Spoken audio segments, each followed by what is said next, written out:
Hi everyone, welcome back to Shine Classes. First of all, good evening to everyone. शुभ संध्या आप सभी को, राधे राधे, जय श्री कृष्णा, राम राम। चलिए फ्रेंड्स, स्टार्ट करते हैं आज की इस क्लास की।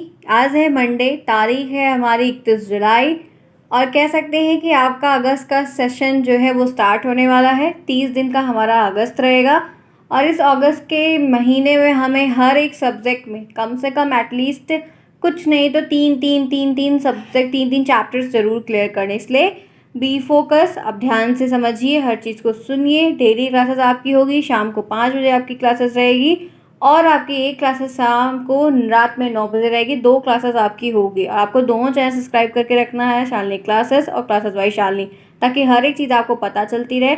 टेलीग्राम को ज्वाइन करिए, लिंक आपको कमेंट बॉक्स में दिया, टेलीग्राम पर भी जाकर सर्च। टेलीग्राम को ज्वाइन करने का प्रॉफिट ये है कि कुछ चीज़ें, नोट्स वगैरह भी वहाँ पे मिल जाती हैं जो सबके साथ शेयर की जाती है और बहुत सारी इन्फॉर्मेशन दी जाती है अदर सोर्सेज से भी, और बहुत सारी चीज़ें वहाँ पर शेयर होती है जो यहाँ पर नहीं हो पाती। तो कृपया करके उसको ज़रूर ज्वाइन कर लिए ताकि आपके लिए हेल्प करेगा हर एक चीज़ को। चलिए आइए जानते हैं, आज करेंगे हम इंग्लिश की क्लास को। मैंने इंग्लिश की सिलेबस पूरी दिखाई थी आपको और उसके बाद एक क्लास इसके ऊपर आपको मैंने पढ़ाई थी जिसमें आपको अप्रोच, मेथड्स और टेक्निक के बारे में मैंने बताया था ब्रीफ में कि क्या होता है और कैसे कैसे प्रश्न बनेंगे जिसको आप लिख पाएंगे। आज हम मेथड्स के बारे में पढ़ेंगे जिसमें आपको इंग्लिश की टीचिंग में, इंग्लिश की लैंग्वेज में आपको मेथड्स के बारे में पढ़ना है, अप्रोचेस के बारे में पढ़ना है। तो पहले मेथड पे डिस्कस करेंगे और उसके बाद हम अप्रोच के सेक्शन पे चलेंगे। तो आप जो शाइनी क्लासेस, सभी का स्वागत है यहाँ पर। अगर पहली बार बहुत सारे फ्रेंड्स आए हैं, प्लीज़ चैनल को सब्सक्राइब करें ताकि आपको कोई प्रॉब्लम ना हो और आप हर एक चीज़ अच्छे से कर पाएँ। और एक छोटा सा लाइक करना और एक बहुत प्यारा सा कमेंट देना है कि आपको ये क्लास कैसी लगी, क्योंकि आपके कमेंट से मैं आगे मोटिवेटेड रहती हूँ और उसमें वीडियो बनाती हूँ। या कोई दिक्कत होती है तो उसको इम्प्रूव करने का प्रयास करती हूँ। आप बताओगे तभी वो चीज़ इम्प्रूव होगी, ठीक है। चलिए, तो ये है इंग्लिश की क्लास। 25 नंबर का पेपर होगा और 18 प्रश्न आपको आएंगे, 5 ऑब्जेक्टिव आएंगे और शेष आपको इंग्लिश में ही लिखना। इंग्लिश की कॉपी इंग्लिश में ही लिखनी होगी, आप हिंदी में नहीं लिख सकते हैं। इस बात को ध्यान से शुरू चलिएगा, ठीक है। चलिए बात करते हैं मेथड्स की। मेथड मतलब तरीका होता है, मेथड मतलब विधि होती है, इंग्लिश में प्रोसेस कहते हैं, वे कहते हैं। हम कोई भी काम करने का मेथड है, ठीक है। अब इंग्लिश पढ़ाना है हमको, तो हम क्या क्या तरीके यूज़ करके या क्या क्या विधियों को यूज़ करके बच्चे को इंग्लिश पढ़ा सकते हैं, उनको इंग्लिश सिखा सकते हैं, इसी चीज़ों के बारे में हमें यहाँ पर जानना है, क्योंकि अब इंग्लिश भी कंपलसरी हर जगह लागू कर दिया गया है। अब यहाँ पर है कि लिखा हुआ है effective methods of teaching the English language. English language को सिखाने के बहुत महत्वपूर्ण से कौन कौन से वह नियम हैं जिनको बच्चे को हम जिस मेथड को यूज़ करके बच्चे को पढ़ा सकते हैं या उनको बता सकते हैं, समझा सकते हैं। तो सबसे पहले यहाँ पर लिखा हुआ है in the history of teaching language. अगर हम इंग्लिश की जो पढ़ाई वगैरह जो भी चीज़ें चलती आ रही हैं या भाषा की जो हम पढ़ाई का अगर पिछला हिस्सा देखते हैं, there are many teaching method, बहुत सारे कह सकते हैं, बहुत सारे अनगिनत तरीके हैं, अनगिनत टेक्निक्स होती है, विधि होती है, पद्धति होती है जिसके द्वारा हम वहाँ पर इंग्लिश को मतलब अलग अलग भाषा को पढ़ाते आ रहे हैं। But some of them are really easy, approachable and easy to learn. लेकिन उन सभी में से कुछ कुछ ऐसी होती हैं जो काफ़ी फेमस होती हैं, काफ़ी ईजी होती हैं। ईजी इन द सेंस ये होती है कि वो जैसे 10 बच्चे अगर क्लास में हैं तो वो मेथड ज़्यादा उपयुक्त होगा जो एक बार अप्लाई किया जाएगा और 10 के 10 बच्चों को आएगा, ना कि 2 बच्चों को ये वाला आएगा, 2 बच्चों को वो वाला आएगा, 2 बच्चों को वो। ऐसा ना कोई टीचर पढ़ा पाएगा इस तरीके से, ना ही क्लासरूम में किसी को समझ में आएगा। तो सारे मेथड्स में से अच्छी विधि या अच्छा तरीका वही होता है कि उस मेथड से 10 के 10 बच्चों को वो चीज़ें या वो कॉन्सेप्ट क्लियर हो जाए और एक बार में 10 के बच्चों का हर एक काम अच्छे से सबका साथ साथ चले। तो टीचिंग इंग्लिश से पढ़ाई जा रही, इंग्लिश का लेसन है, ऐसे है, कुछ भी है, पढ़ाया जा रहा है, बताया जा रहा है, सिखाया जा रहा है, तो जो मेथड्स को हम यूज़ करके पढ़ाते हैं, सिखाते हैं, उन मेथड्स के बारे में आपको इसमें जानने को मिलेगा आज की इस क्लास में, ठीक है। यहाँ तक बात ईजिली समझ में आई सभी को। चलिए अब बात करते हैं मेथड्स की। तो इस मेथड में कह सकते हैं कि बहुत सारे टाइप्स होते हैं, बहुत सारे विभिन्न विभिन्न मेथड्स के प्रकार होते हैं। जैसे कि आप कह सकते हैं कि ग्रामर कम ट्रांसलेशन मेथड पहला होता है। दूसरा हम कह सकते हैं कि डायरेक्ट मेथड होता है, सब बताऊंगी मैं आपको, एक एक दिन एक एक मेथड्स के बारे में डिस्कस करूंगी। डायरेक्ट मेथड होता है। तीसरा ड्रिल मेथड होता है। क्या होता है? ड्रिल मेथड होता है, वो भी हमें पढ़ना है। चौथा कह सकते हैं बाइलिंगुअल मेथड होता है। आराम से चलेंगे, कोई बहुत जल्दी की बात नहीं, हमारा कोर्स पहले भी कवर था फर्स्ट सेमेस्टर में, इस सेमेस्टर में भी होगा, तो कोई हमें भाग भाग के नहीं चलना है, ठीक है। आराम से करेंगे। बाइलिंगुअल मेथड्स है, डॉक्टर वेस्ट का न्यू मेथड है, वो भी काफ़ी इंपॉर्टेंट है, ठीक है, डिटेल में काफ़ी प्रश्न आते हैं। ऑडियो लिंगुअल मेथड होता है, कौन कौन सा? ऑडियो लिंगुअल मेथड होता है, और एक लैंग्वेज गेम है। तो मेथड्स तो 10-15 हैं कई सारे, लेकिन आपके सिलेबस में जो SCERT में दिए गए वही मैं आपको यहाँ पर बताऊँगी। चलिए आइए, तो लिखा हुआ है कि language teaching method are reliant on an effected way by various hypothesis of language learning. हम मतलब बहुत सारी धारणाएं बनाते हैं और उन धारणाओं के ऊपर अमल करने के लिए, बच्चों को इंग्लिश सिखाने के लिए बहुत अलग अलग मेथड्स का, तरीकों का यूज़ करके उनको सिखाने का प्रयास करते हैं, और हद तक हम बहुत ज़्यादा सक्सेसफुल भी अपने आप को पाते हैं। The English language is one of the major emerging language which everyone wants to take. तो सब कुछ इंग्लिश लैंग्वेज ऐसी एक ऐसी लैंग्वेज होती है, ऐसा सेक्शन है जो सबको लोग चाहते तो हैं। And so many technology have come out to grasps it, और बहुत सीखना चाहते हैं या बोलना चाहते हैं इनके साथ, मतलब इंग्लिश में ही काफ़ी सब कुछ कम्युनिकेट करना चाहते हैं, बहुत कुछ इंग्लिश भाषा उनके इर्द गिर्द रहनी चाहिए, कुछ बहुत सारे लोग ऐसा चाहते हैं। तो उसको ग्रैप्स करने के लिए बहुत सारी टेक्नोलॉजी मेथड को इन्वेंट किया, मतलब बनाया गया है, इन्वेंट किया गया है, ताकि बच्चों को या बड़ों को या कैसा भी कोई सेक्शन हो या कोई भी सीखना चाह रहा है, करना चाह रहा है, तो ईजिली वे उसको कर सके। तो इसीलिए ये मेथड्स भी बनाए गए हैं कि हर उम्र के हिसाब से कह सकते हैं ये भी। तो सबसे पहला मेथड, इसके बारे में आज हम फुल डिटेल में एक एक पॉइंट को जानेंगे, और इनसे क्या प्रश्न बनेगा तो वो आपको बताना है, ठीक है। वो आपको मैं बताने चल रही हूँ, तो ध्यान से सुनिएगा। आज आपको रात में 9 बजे एक वीडियो मिलेगा, आपके इन्फॉर्मेटिव वीडियो में से एक होगा, काफ़ी बेस्ट वन होगा, बहुत सारे डाउट्स भी क्लियर होंगे और काफ़ी हेल्पफुल रहेगा। तो 9 बजे की क्लास को बिल्कुल मिस मत करिएगा, और ज़रूर से ज़रूर देखिएगा, ताकि आपकी भी हर एक कॉन्सेप्ट क्लियर रहे। क्लियर? ओके, चलिए। तो सबसे पहले पढ़ाने से पहले ये बताना चाहूँगी कि जो भी ये थ्योरी के सेक्शन हो रहे हैं इंग्लिश में, ये ज़रूर आते हैं, और इस थ्योरी के सेक्शन के सिर्फ 1 से 2 चैप्टर्स हैं, चैप्टर से प्रश्न बनते हैं, और सबसे प्लस पॉइंट ये है कि हम अच्छे से इनको लिख के ना नंबर बढ़िया पा जाते हैं। तो पहला क्वेश्चन आपके सामने 2 नंबर का पूछा जा रहा है, एक हेडिंग के तौर पर है कि what are the grammar translation method, what do you mean by GTM, grammar translation method, explain it. अपने शब्दों में लिखे। ऐसे कई सारे छोटे छोटे प्रश्न आपको आएंगे, 1 नंबर में भी पूछ लेगा, तो 2 नंबर में आपको इसकी मेरिट पूछ लेगा, डीमेरिट पूछ लेगा। तो ऐसे आपको अलग अलग पॉइंट लिख कर आपको इस चीज़ को बताना होगा, मैक्सिमम 2 से 3 पॉइंट ज़रूर लिखने होंगे। तो ग्रामर ट्रांसलेशन मेथड क्या होता है, इसके बारे में तो ये बता सकते हैं, कह सकते हैं कि grammar translation method is the oldest of teaching English methods. मैं बोल रही हूँ, ध्यान से सुनिएगा। अभी मैं पैराग्राफ पढ़ के पूरी बात बताऊंगी, लेकिन मैं एक लाइन और बोल रही हूँ, अगर आप कॉपी पेंसिल लेकर बैठे ज़रूर लिख लें कि grammar translation method is the oldest method, ठीक है। जो ये अप्रॉक्स कह सकते हैं कि आपको यूरोपियन में, मतलब यूरोप के एरिया में इनका इन्वेंट वगैरह हुआ था 1940 के आसपास का, एक टाइम ड्यूरेशन था, वर्ल्ड वॉर वगैरह के आसपास का था, लेकिन हमें उससे इतना रिलेवेंट नहीं कि जोड़ के चलना है। लेकिन ये ध्यान रखना है कि इंग्लिश की बिगनिंग के लिए, ठीक है, इंग्लिश की बिगनिंग, टीचिंग इंग्लिश की जो बिगनिंग है उसके लिए काफ़ी बढ़िया है, बहुत अच्छा। ये क्लासिकल लैंग्वेज का एक कह सकते हैं रूल है, मेथड है, जहाँ पर आपको बहुत सारी चीज़ें सिखाई जाती हैं, बहुत अच्छे ध्यान रखिएगा। तो यहाँ पर ये बातें आपसे कही जा रही हैं, very easy to learn, very easy to teach, very easy methods for teachers, ऐसे बहुत सारे पॉइंट्स हैं जो लिख सकते हैं। और साथ ही साथ एक बात ये भी कहना चाहूँगी ना, इसको हम क्लासिकल मेथड्स के नाम से भी जानते हैं। तो ये इनके बारे में हिंदी में जानो। हिंदी में क्यों जान रहे हो, क्योंकि आप एग्जामिनर आते हैं तो कभी कभी पूछ लेते हैं, तो आप अगर हमारी इंग्लिश बोले नहीं प्रेफर कर पा रहे हैं तो हिंदी में बता सकते हैं कि ग्रामर ट्रांसलेशन मेथड क्या होता है। तो लिखा हुआ है इस पैराग्राफ में, the grammar translation method is often refer to as traditional और क्लासिकल मेथड ऑफ ट्रांसलेशन। ये ग्रामर ट्रांसलेशन GTM मेथड जो है ना, ये एक ट्रेडिशनल और क्लासिकल मेथड है। ये क्या है, ये एक ट्रेडिशनल और क्लासिकल में। मैं आपसे पूछूं कि क्या है, तो आप कह सकते हैं कि मैम ये एक क्लासिकल मेथड है, ये एक ओल्डेस्ट मेथड है, ये एक ट्रेडिशनल मेथड है। आप इतना लिख सकते हैं। इंग्लिश को लर्न करने का ये एक ओल्डेस्ट तरीका है, एक क्लासिकल तरीका और एक ट्रेडिशनल तरीका है। ऐसे ऐसे लाइन पॉइंट्स में आप मुझे बता सकते हैं।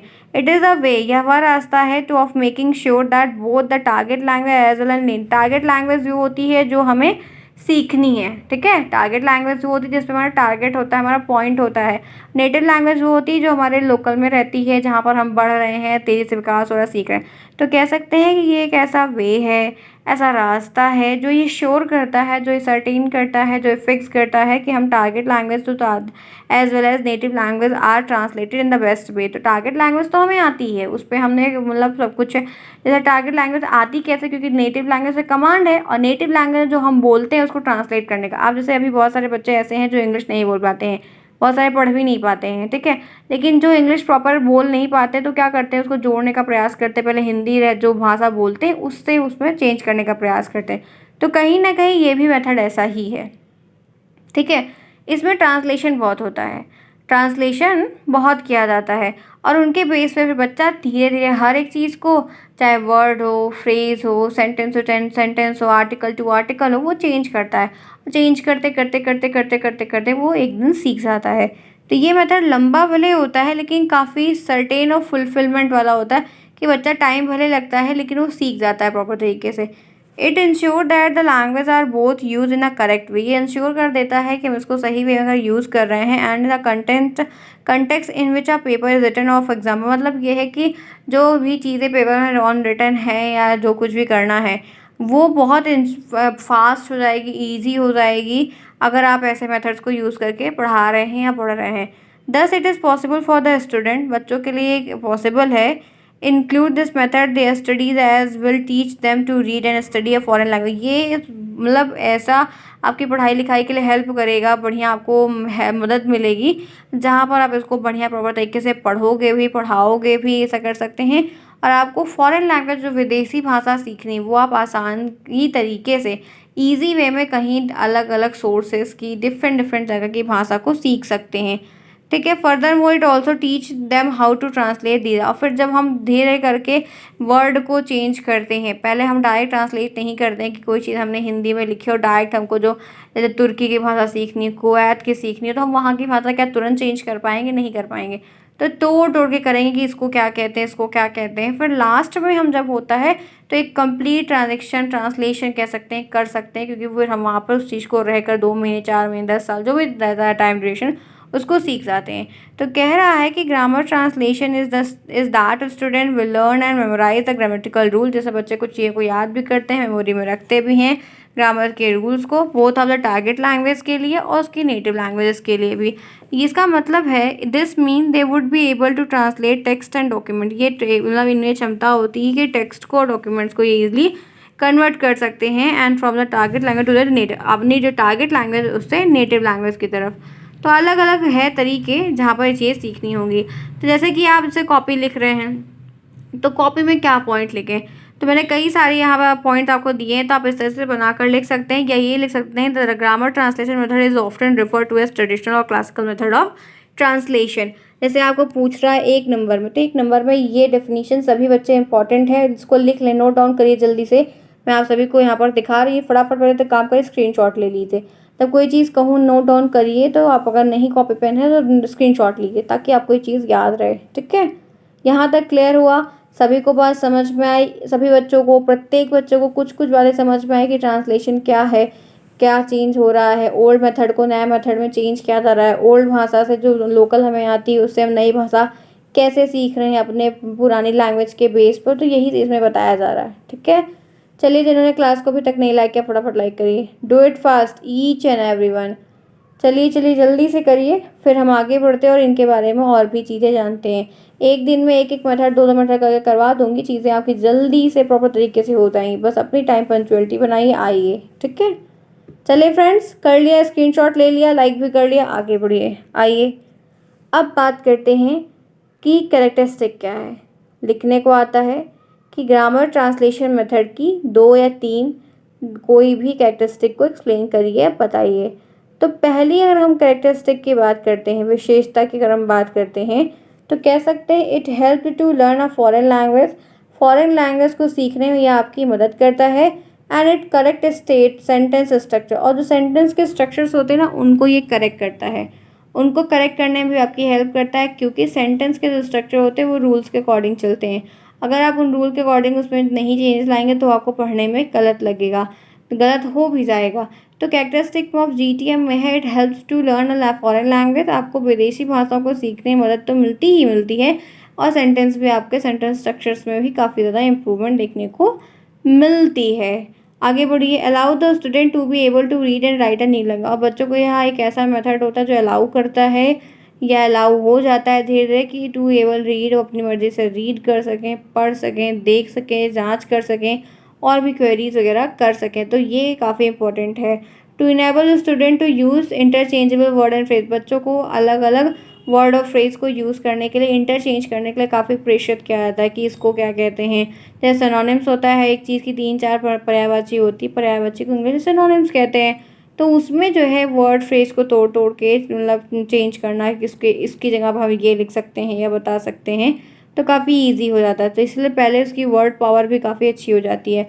To get to learn new vocab and new words, ये देखिए जब आप अलग अलग वर्ड्स को इंटरचेंज कर रहे हैं, आप उसमें चेंजेस ले आ रहे हैं, आप मीनिंग्स को चेंज कर रहे हैं, आप जो है उसके बदले कुछ और यूज़ कर रहे हैं समय के अनुसार देके, तो क्या होता है आपके पास ढेर सारे वर्ड्स का भी एक सेट ऑफ कलेक्शन बनने लगता है। It does not enable student skill in listening and speaking for, ये आपकी जो 4 स्किल होती है, ठीक है, रीडिंग राइटिंग लिसनिंग और स्पीकिंग, तो इसमें जो है नॉट भी सुनने का और लिखने का जो काम है वो उतना ज़्यादा नहीं होता है कि मतलब, लेकिन यहाँ पर लिखने का लिखने का जो काम है वो है, बोलने का और सुनने का उतना काम नहीं होता है। तो ये चीज़ थोड़ी थोड़ी है जो ध्यान रखनी होगी आपको स्किल्स के बारे में, और भी जो चीज़ें डिटेल में दी जाती हैं।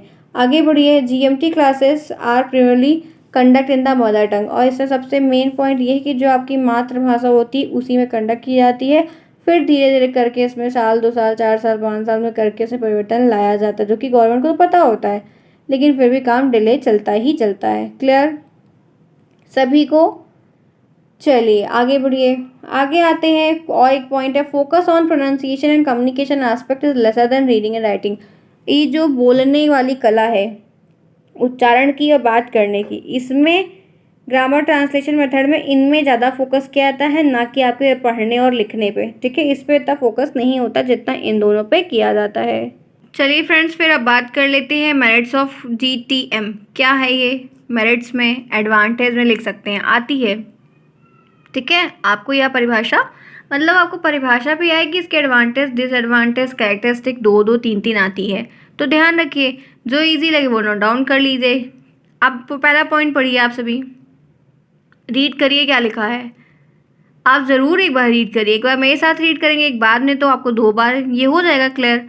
It make the concept more clear, आप कोई कॉन्सेप्ट पढ़ रहे हो वो जब तक क्लियर ही नहीं है तो मतलब क्या, तो जब आप इस मेथड का यूज़ करके बच्चों को इंग्लिश पढ़ा रहे हो, सिखा रहे हो, तो it make the concept more clear and new words, तो नए वर्ड को बताएंगे आपको और आपके कॉन्सेप्ट को भी बहुत क्लियर करेंगे, जिसको आप खुद से पढ़ के नहीं क्लियर कर पा रहे थे या आधी अधूरी बात आपको समझ में आ रही थी, जब इस मेथड का टीचर यूज़ करके आपको पढ़ाएंगे, क्लास में बताएंगे, तो कॉन्सेप्ट आपका और क्लियर होगा और ढेर सारे वर्ड्स भी आपके पास आएंगे, फ्रेजेस आप समझेंगे, वोकैब आपके बढ़िया होंगे, तो ये आपकी पावर बिल्ड होगी। आगे बढ़िए, दूसरा पॉइंट है, learning get easy as the conduction is done in the native language, आपकी लर्निंग भी धीरे धीरे करके बड़ी आसान हो जाएगी और आप जितनी भी नेटिव लैंग्वेज उनको सीख जाएंगे आसानी से।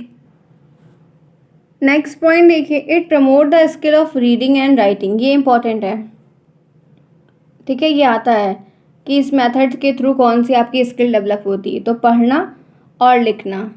Next point, for class conduction very less teacher material aid is needed and also the method can be taught in over crowded classes, मतलब आप कह सकते हैं जो TLM है ना, उनका यूज़ इसमें कम पड़ता है क्योंकि रूल बताने रहते हैं। अब रूल में TLM क्या लगाएंगे आप, ठीक है, अब इंग्लिश ग्रामर की टेंस को पढ़ाना है तो कौन सा TLM यूज़ करेंगे, कोई नहीं, कोई है नहीं है, तो ऐसे सारे सब्जेक्टों में TLM यूज, साइंस में ज़्यादा यूज़ होता है और मैथ में थोड़ा बहुत भी है लेकिन और नहीं है, ठीक है, ध्यान रखना।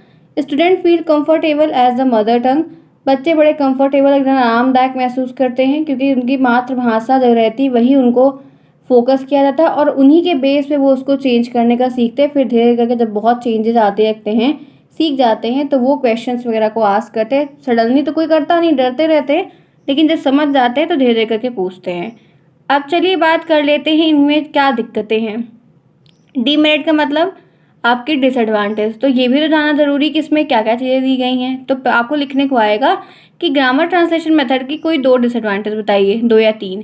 तो लिखेंगे one of the major disadvantage of GTM is that it restrict the skill of speaking and listening to a foreign language. इसमें देखिए 4 स्किल होती है। सुबह पाली आप जो हिंदी में पढ़े हुए इंग्लिश में होती है। LSRW कहते हैं, LSRW। जिन्हें नहीं पता है आज जान ले मेरे साथ। हिंदी में कहते हैं सुबह पाली, इंग्लिश में कहते हैं LSRW, listening speaking writing and reading. ठीक है, रीडिंग एंड राइटिंग। तो कह सकते हैं कि ये मेथड ना चारों स्किल को नहीं फुलफिलमेंट करता। तो ये थोड़ा सा एक इसमें ये दिक्कत है जो नहीं करता है। तो कौन सी नहीं करता? S और L को ये उतना सपोर्ट नहीं करता। दूसरा point, the natural order of learning any language is listening speaking reading and writing but it reading is facilitated first.